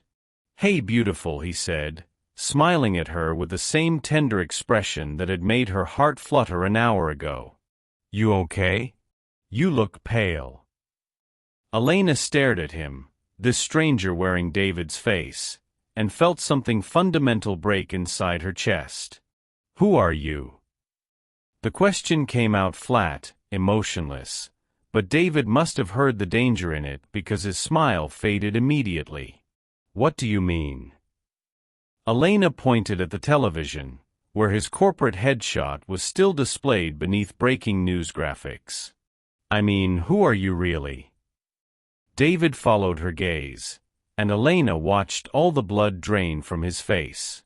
For a moment, he looked exactly like what he was, a man whose carefully constructed lie had just exploded in spectacular fashion. Elena, I can explain. Can you? Elena stood slowly, her voice eerily calm despite the storm raging inside her. Because I'm looking at a news report that says David Ashford, that's you, right? David Alexander Ashford is a billionaire CEO who's been missing for 4 days. Which would make everything you've told me a lie. Not everything. Everything. The word erupted from Elena's chest like a scream, carrying with it all the hurt and betrayal and rage she'd been holding back. Your name, your story, your situation, it's all been lies. You're not homeless, you're not struggling, you don't need my help or my food or my goddamn charity. David flinched as if she'd slapped him. Elena, please. Please what? Please let you explain how you've been playing dress-up with my life? How you've been slumming it with a poor girl for your amusement? Elena's voice cracked on the last words, tears finally starting to flow. God, I must have seemed so pathetic to you. Working 3 jobs, worried about $23, giving you my last cup of coffee while you could have bought the entire building with your pocket change. It wasn't like that. David took a step toward her, still clutching the towel, and Elena saw desperation in his eyes. Elena, I know how this looks, but... How this looks? Elena laughed, the sound harsh and broken. How this looks is like I've been the unwitting star of your social experiment. Let's see how the peasants live, right? Let's see what it's like to be taken care of by someone who has nothing, while I'm worth more money than she'll see in 10 lifetimes. That's not. Were you ever going to tell me? Elena's voice dropped to a whisper, but it cut through his protests like a knife. Or were you just going to disappear one day? Go back to your penthouse and your billions, and leave me wondering what happened to the sweet, damaged man I fell in love with? Because that man doesn't exist, does he? He's just a character you were playing. David's face crumpled, and Elena saw real pain in his expression. But she was too hurt, too angry, too devastated to care about his feelings. I was going to tell you, he said quietly. I needed more time. Time for what? To laugh about how gullible I was? To see how long you could keep the charade going? Elena wiped angrily at her tears. Did you get a good story out of it, at least? Something to share at your fancy parties? The time I pretended to be homeless and this adorable little waitress took me in? Stop. David's voice was sharp now, edged with his own pain. Just stop. You don't understand. Then make me understand. Elena shouted. Explain to me how lying to someone for 4 days, letting them care for you, letting them fall in love with you while you're deceiving them about everything. Explain to me how that's not the cruelest thing you could possibly do to another human being. David stared at her, and Elena could see him struggling for words that might make this better, might bridge the chasm that had opened between them. But what words were there? What possible explanation could make this okay? I was testing you, he said finally, and Elena felt the last piece of her heart shatter. Testing me. Not like that. Not the way you're thinking. David ran a hand through his wet hair, looking more lost than she'd ever seen him. I needed to know if someone could care about me, really care about me, when I had nothing to offer. When I wasn't David Ashford with his money and his power and his name. I needed to know if David the person was worth loving. Elena stared at him in disbelief. So you used me as your personal validation service. I didn't mean for it to happen like this. I didn't mean to fall in love with you. But you did fall in love with me. Elena's laugh was bitter. Or did you fall in love with the idea of me? The noble poor girl who took in a stranger? The perfect test case for your little experiment in human nature. I fell in love with you, David said desperately. With your kindness, your strength, the way you give everything you have to people who need it. Elena, what I feel for you. What you feel for me is built on lies.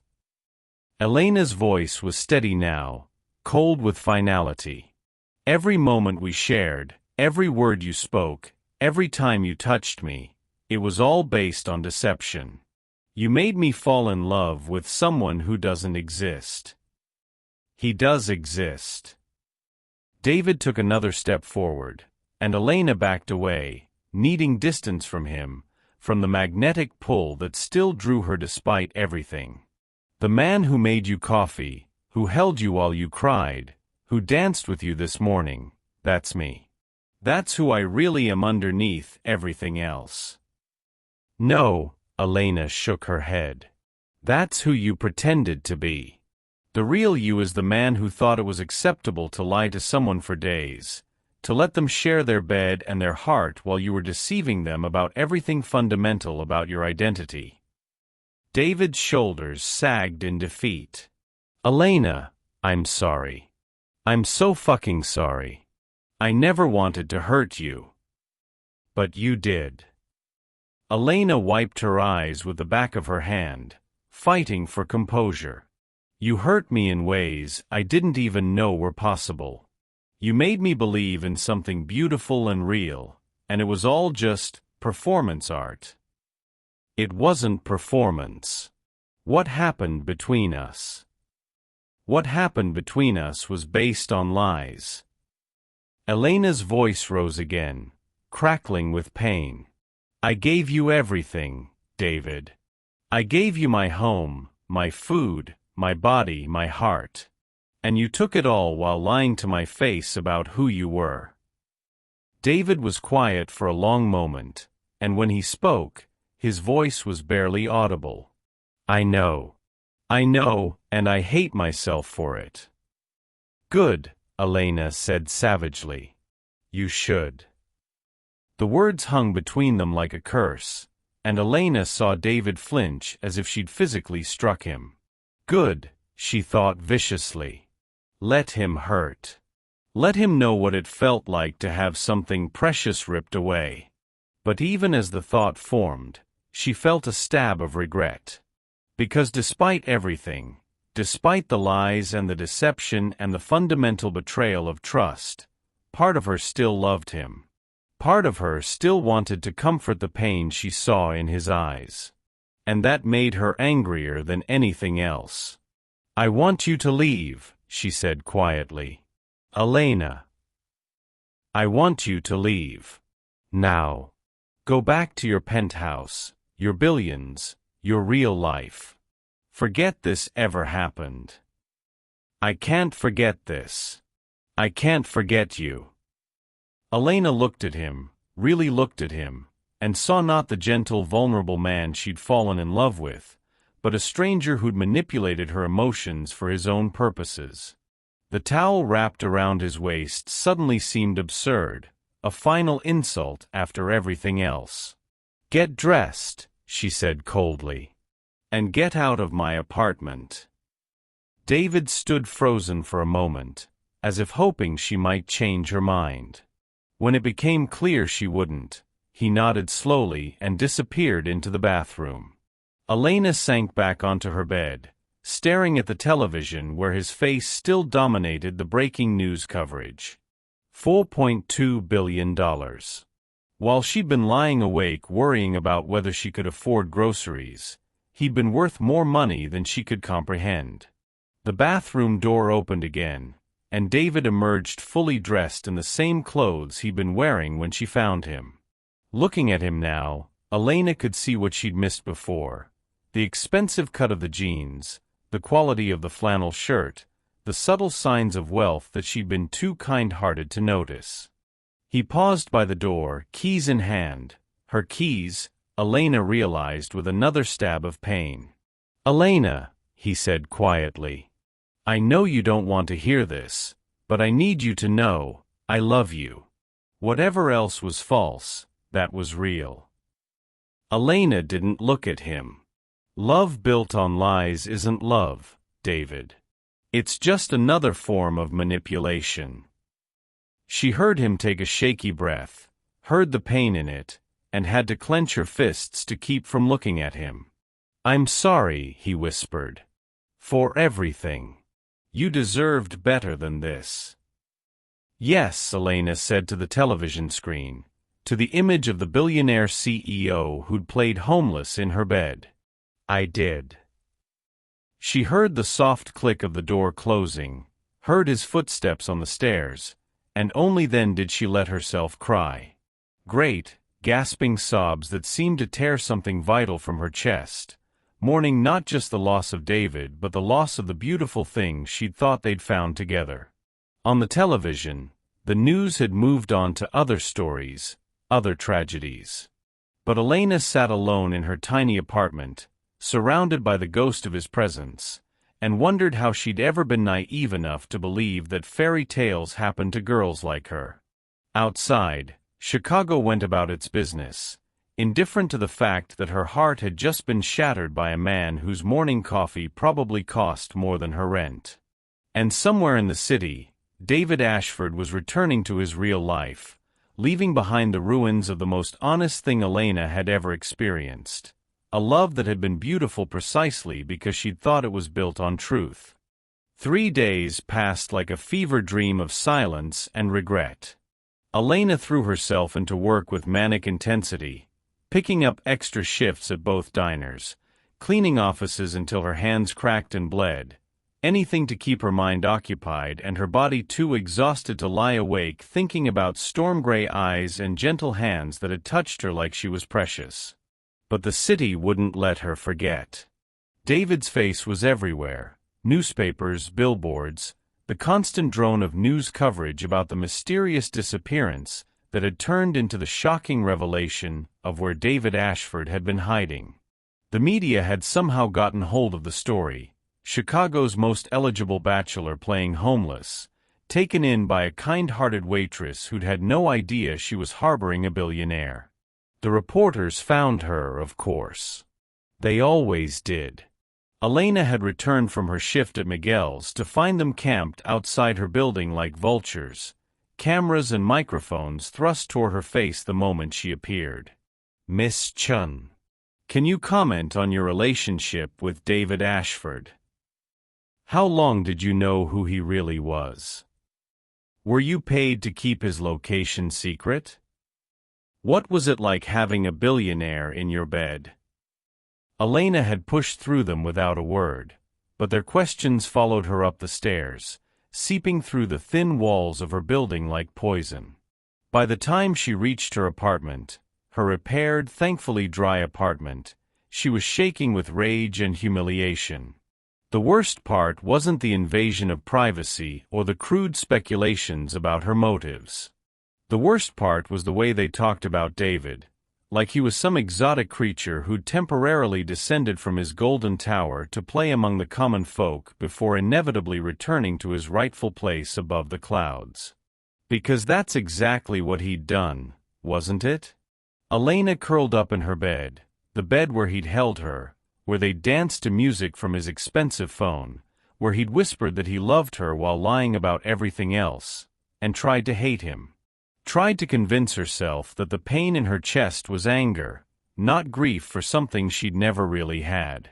But late at night, when the reporters had finally dispersed and the city settled into restless sleep, Elena found herself remembering the way David had looked at her when she'd offered him coffee.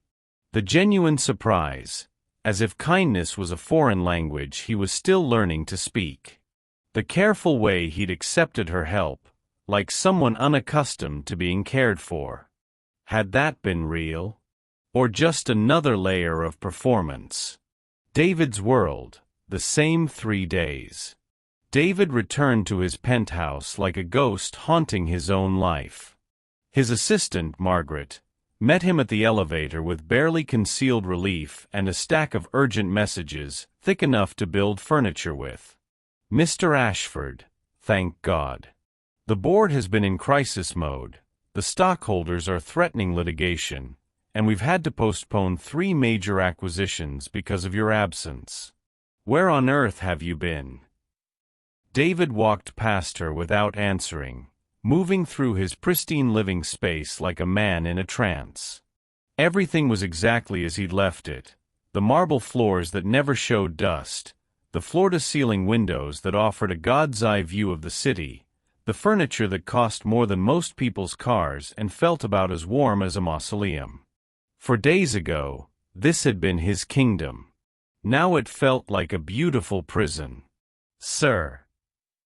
Margaret followed him, her voice rising with concern. The reporters are demanding a statement. The police want to interview you about your disappearance. The mayor's office has called 6 times about the charity gala next week. Cancel it, David said quietly. Cancel what, sir? All of it. The gala, the interviews, the acquisitions. I need. David sank into a chair that cost more than Elena made in 6 months and put his head in his hands. I need time to think. Margaret stared at him like he'd grown a second head. Sir, you can't just cancel everything. You have obligations, commitments. I have nothing, David said, and the truth of it hit him like a physical blow.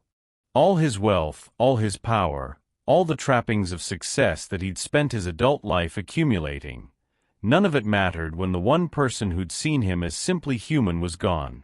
Over the next 3 days, David tried to return to his old life. He attended board meetings where people spoke to his bank account instead of his face. He read reports where his name appeared in headlines, but the man they described, calculating, ruthless, untouchable, felt like a stranger wearing his clothes.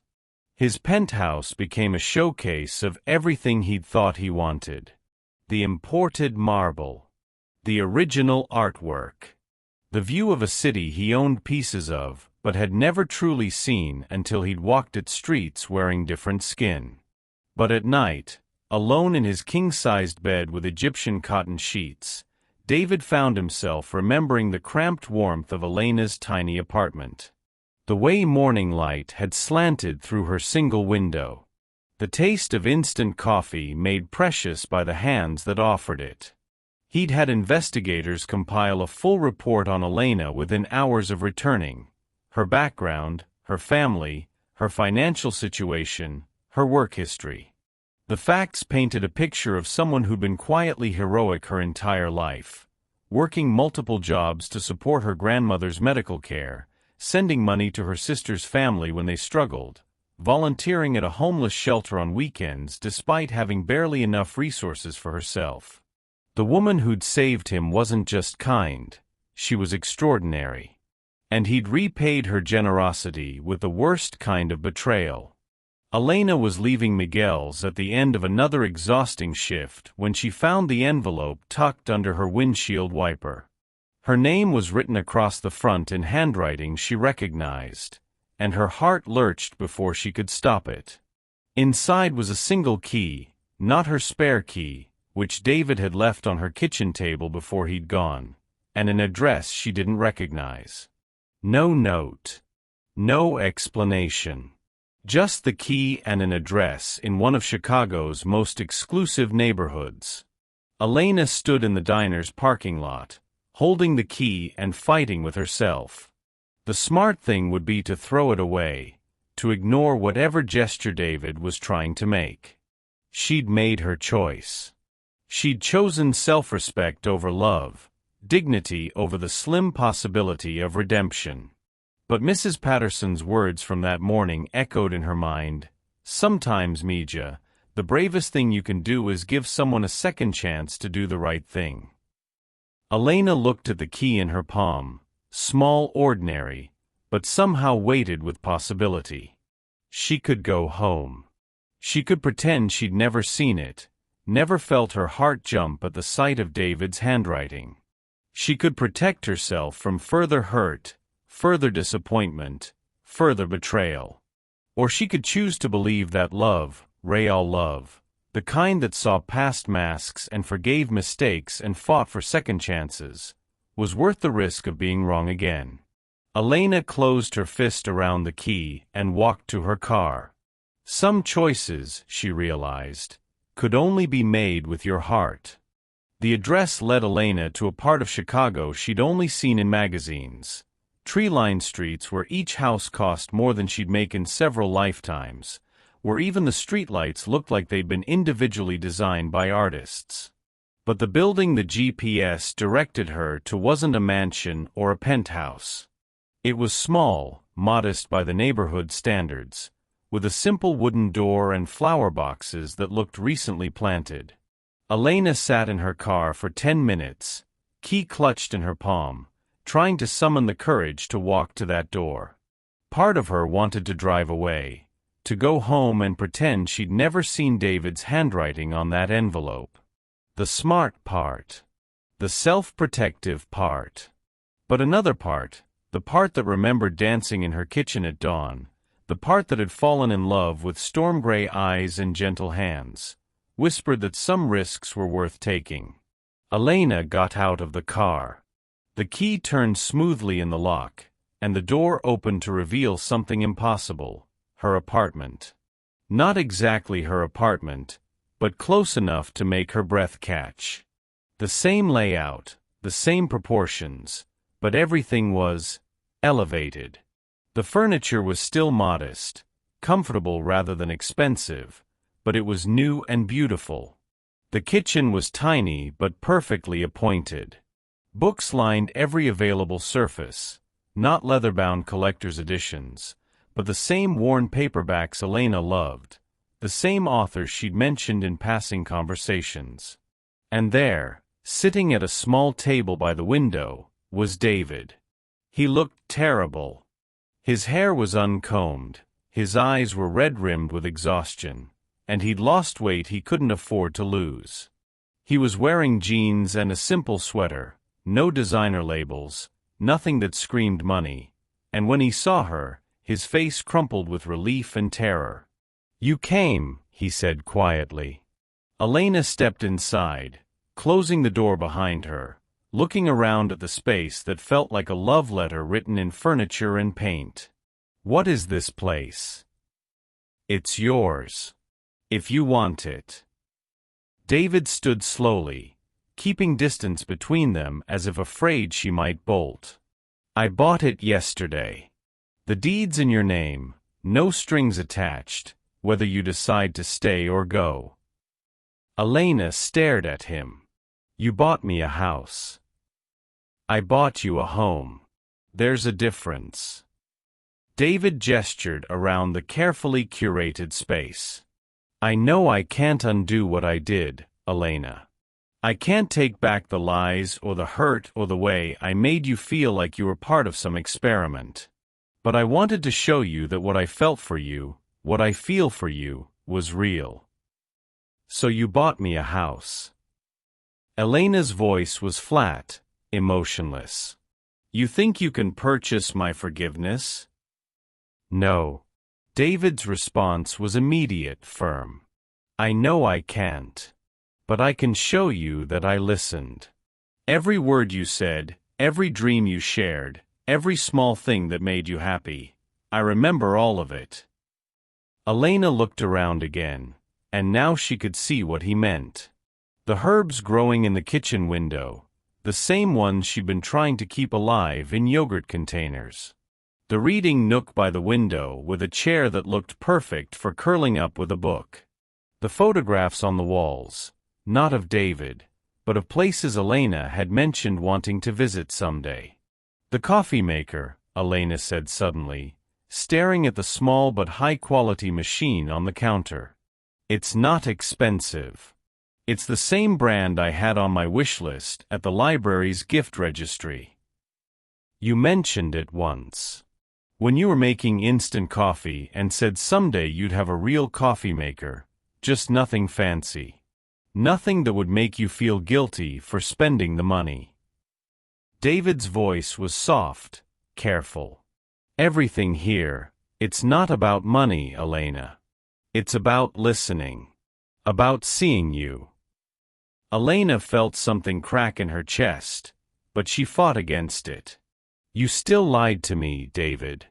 For 4 days, you let me believe you were someone you weren't. You're right. I did. David took a step closer, and Elena could see the pain etched in every line of his face. I lied about my name, my circumstances, my resources. But Elena, I swear to you, I never lied about my feelings. The man who held you, who danced with you, who fell in love with your kindness, that was me. That's who I really am underneath everything else. How can I believe that? How can I trust anything you say when you've already proven you're willing to deceive me? David was quiet for a long moment, and Elena could see him struggling with something. When he finally spoke, his voice was barely above a whisper. Because I'm about to give you something I've never given anyone else. The truth. All of it. He moved to the couch, a simple, comfortable piece that looked like something Elena would have chosen for herself, and sat down heavily. My father died when I was 25, David began, his voice steady but strained. He left me his company, his fortune, and a piece of advice: never let anyone close enough to hurt you. I followed that advice for 7 years, Elena. I built walls so high that no one could reach me, and I told myself it was protection. Elena remained standing, arms crossed, but she was listening. But the walls didn't just keep people out, they kept me trapped inside.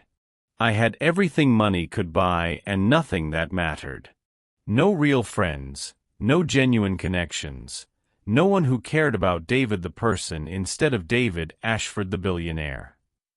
David looked up at her, and Elena saw tears gathering in his eyes. I started going out in disguise about 6 months ago. Not often, just sometimes. When I felt like I was disappearing inside my own life. I'd put on old clothes and walk through the city, and for a few hours, I could pretend I was just another person. Someone who might be worthy of love without having to buy it. And that night I found you. I'd been out for hours. The storm came in while I was walking, and I took shelter under your building's awning. I was planning to call a car to go home, but then... David's voice broke slightly. Then you appeared. And you saw me, really saw me, and cared enough to help. No agenda, no expectations, just pure human kindness. Elena felt her resolve wavering, but she held firm. So you decided to test me. I decided to see what it felt like to be cared for without conditions. And Elena, it felt like coming alive after years of being a ghost. David stood, moving closer but still maintaining distance. I know it was selfish. I know it was wrong. But those 4 days with you, they were the most real I've ever felt. Real enough to base a relationship on lies? David flinched. I was going to tell you. That last morning when we danced, I almost did. But I was terrified that once you knew, you'd look at me differently. You'd see the money instead of me. So instead you let me find out on the news. In the worst possible way. I know. I'm so sorry, Elena. I'm sorrier than I've ever been about anything in my life. David's voice cracked. I hurt the only person who ever made me feel human, and I have to live with that forever. Elena looked around the apartment again, at the careful attention to every detail, the way he'd recreated not just her space but her dreams. It was thoughtful beyond anything she'd ever experienced, and it terrified her. Why should I forgive you? She asked quietly. Give me one reason why I should risk my heart on someone who's already broken it once. David was quiet for a long moment, and when he spoke, his voice was different, stripped of everything but raw honesty. Because the man you fell in love with was real, Elena. He's standing right here, more scared and more hopeful than he's ever been, asking you to give him a chance to love you the way you deserve to be loved. Not as a billionaire or a CEO or anyone else, just as David, the man who learned what home felt like in your tiny apartment. Elena felt tears start to flow, and she didn't try to stop them. You hurt me, David. You made me feel like a fool. I know. And if you give me the chance, I'll spend the rest of my life making sure you never feel that way again. How can I trust you? David reached into his pocket and pulled out a folded document. This is the deed to this house. Your name, no conditions, no strings attached. If you walk away right now, it's still yours. I'm also transferring $50 million to a foundation in your name. You can use it however you want. Give it all away if that's what makes you happy. And this. He pulled out a second document. Is my resignation from Ashford Industries. Elena stared at him in shock. David, you can't. I can and I am. I'm liquidating most of my assets and donating them to causes you care about. Homeless services, medical aid, education programs. I'm keeping enough to live comfortably, but not extravagantly. I don't want to be the man whose money comes between us. That's not what I want, Elena said quickly. David, I don't want you to give up everything. Then what do you want? David's voice was desperate, pleading. Tell me what you want, Elena, and I'll do it. I'll be it. I'll spend every day for the rest of my life proving that you can trust me. Elena looked at him, really looked at him, and saw not the polished billionaire from the news coverage, but the vulnerable man who'd held her while she cried, who'd made her coffee with careful hands, who'd danced with her in the morning light. The man who'd learned to be human through her kindness. I want you to promise me something, she said quietly. Anything. Promise me no more lies. Ever. No matter how small, no matter how well-intentioned. I need to know that when you speak to me, it's the truth. I promise. Elena, I swear to you. And I want you to promise me something else. Elena took a step closer, close enough to see the hope and terror warring in his gray eyes. Promise me you won't try to fix everything with money. Not my problems, not the world's problems, not the problems between us. Promise me you'll try to fix things with honesty and effort and time. I promise, David whispered. Elena reached up and touched his face, feeling him tremble under her fingers.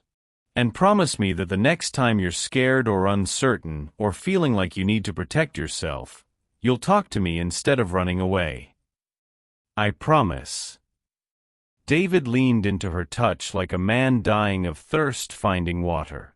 Elena, does this mean? It means I love you, Elena said softly. I love the man who made me breakfast and held me while I slept and saw me as worth caring for when I couldn't afford to care for myself. I love you, David, even though you terrify me. David's face crumpled with relief, and he pulled her into his arms, holding her like she was the most precious thing in the world. "I love you too," he whispered against her hair. "I love you so much it scares me. You make me want to be better than I am." "You don't have to be better," Elena said, pulling back to look at him. "You just have to be honest. Be real. Be the man I fell in love with. What if that man isn't good enough?" Elena smiled through her tears. "Then we'll figure it out together. That's what people who love each other do, they figure it out." David kissed her then, soft and desperate and full of promises neither of them could put into words. And in the small, perfect apartment that felt like a love letter made real, Elena finally understood what her grandmother had meant about walking each other home. Sometimes home wasn't a place. Sometimes it was a person who saw you completely and chose to love you anyway. "So," Elena said when they finally broke apart, "what happens now?" David looked around the apartment, then back at her, and for the first time since she'd known him, his smile was completely unguarded. "Now we figure out how to build a life together. A real one, based on truth and trust, and the kind of love that doesn't need lies to survive." Elena nodded, feeling something settle into place in her chest, something that felt like peace, like hope, like coming home after a long journey. "I'd like that," she said. And as Chicago settled into evening around them, Elena and David began the work of building something beautiful from the ashes of what they'd lost. Something stronger, more honest, and infinitely more precious than what they'd had before. Love stories often begin with deception, but the greatest ones are built on truth. Elena and David found their way back to each other by choosing vulnerability over pride, honesty over protection. What do you think makes a love worth fighting for, even after trust has been broken? Outside, the city hummed with the lives of millions of people, each carrying their own stories of love and loss, hope and heartbreak. But inside a small apartment that smelled like coffee and new beginnings, two people who had learned that the most extraordinary love often comes disguised as the most ordinary kindness held each other close and whispered plans for a future built on the foundation of truth. Some fairy tales, Elena thought as David's arms tightened around her, were worth the wait, and worth the fight to make them real.